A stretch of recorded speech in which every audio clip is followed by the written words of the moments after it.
Assalamualaikum warahmatullahi wabarakatuh.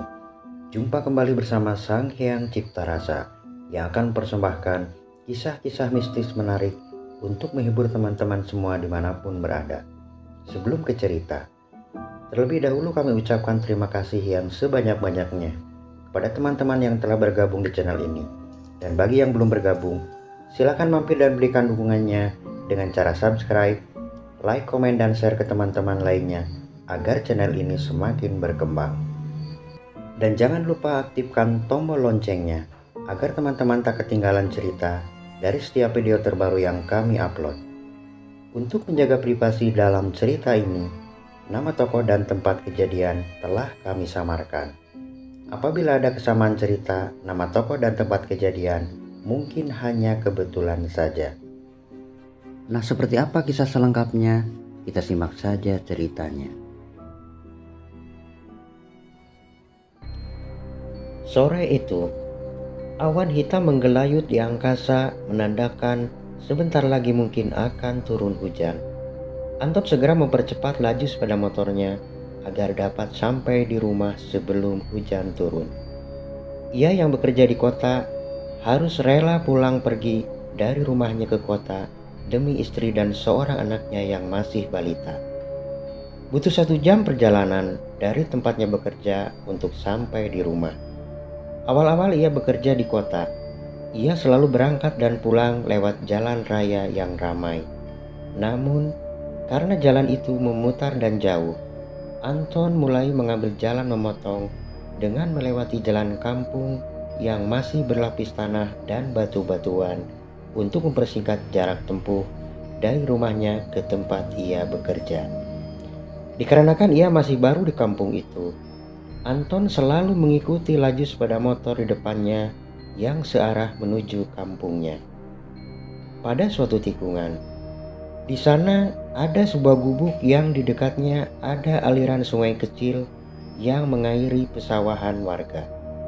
Di dekat gubuk itu ada 2 pohon melinjo yang rindang, dengan benjolan-benjolan memenuhi batang pohon melinjo tersebut.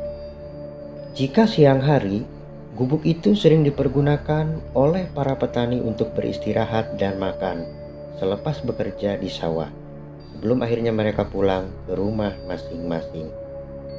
Entah mengapa setiap sore ia pulang dengan melewati tempat itu, Anton melihat orang-orang yang melewati tempat itu selalu membunyikan klakson seraya berujar, "Punten." Anton yang orang kota belum paham dengan kelakuan orang-orang itu. Bilang punten pada siapa? Padahal di sana tak ada orang. Ia yang tergesa-gesa karena takut kehujanan, segera melewati begitu saja gubuk itu tanpa mengikuti yang dilakukan orang-orang tersebut. Begitu sampai di rumah, hujan pun turun dengan lebatnya. Ia pun segera memarkirkan sepeda motornya dan masuk ke dalam rumah. Istrinya menyambut gembira kedatangan suaminya tersebut.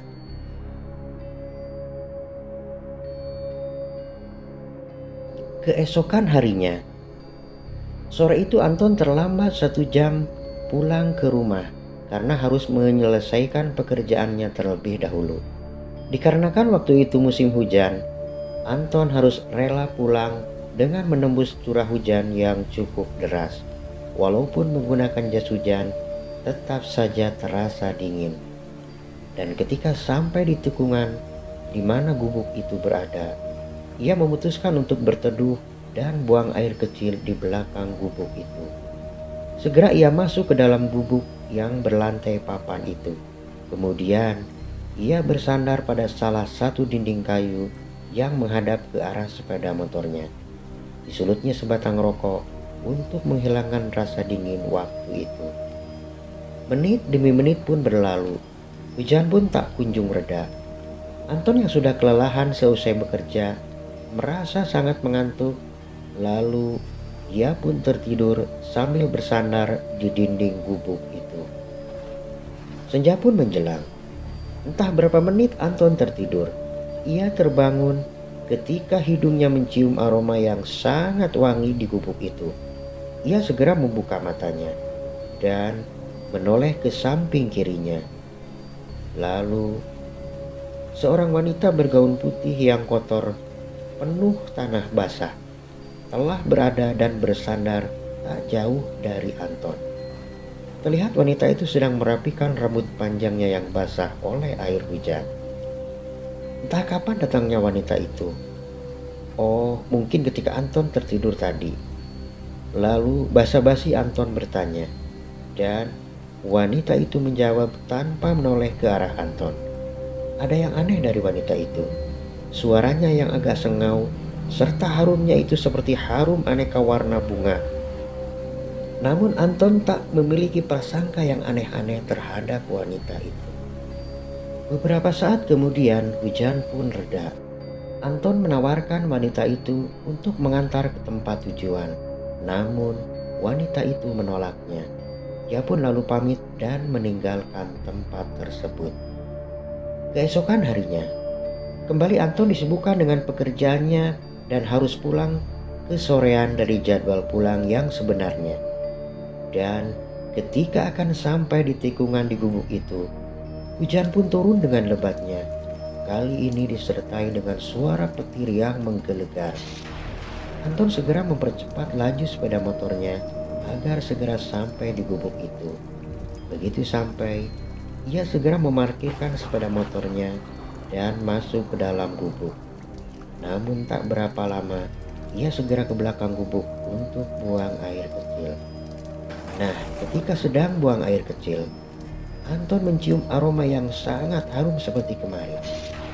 Ia tak memiliki pikiran yang aneh-aneh tentang keadaan itu. Mungkin si wanita yang kemarin ikut berteduh, pikir Anton sambil tersenyum. Dan ketika ia akan masuk ke dalam gubuk, terlihat seorang wanita dengan rambut panjang tergerai sedang menelungkupkan kepalanya di antara kedua lututnya. Semakin Anton mendekat ke arah wanita itu, harum tubuh wanita itu semakin semerbak. Dan ada getaran-getaran aneh dalam diri Anton untuk melakukan sesuatu pada wanita tersebut. Anton yang telah memiliki istri dan anak itu lalu duduk di samping wanita itu yang masih menundukkan kepalanya. Namun ketika Anton hendak menyentuh bahu si wanita itu, sebuah sepeda motor berhenti di depan gubuk itu. Dan ketika pengendara sepeda motor itu menoleh ke dalam gubuk, orang itu malah berteriak ketakutan. Lalu dengan cepat ia tancap gas menjauhi gubuk tersebut. Anton pun terkejut dan keheranan melihat tingkah orang itu. Namun karena penasaran dengan wanita itu, Anton segera melanjutkan aksinya. Disentuhnya bahu si wanita itu dan diusapnya rambutnya yang masih basah oleh air hujan. Tiba-tiba kepala si wanita itu perlahan terlepas dari lehernya dan jatuh menggelinding ke kaki Anton. Seketika aroma harum si wanita itu berubah menjadi bau yang sangat busuk memenuhi ruangan gubuk itu. Seketika aroma harum si wanita itu berubah menjadi bau yang sangat busuk memenuhi ruangan gubuk itu. Kepala itu lalu tegak memandangi Anton dan mulutnya menyeringai sambil mengeluarkan suara yang sangat menakutkan kala itu.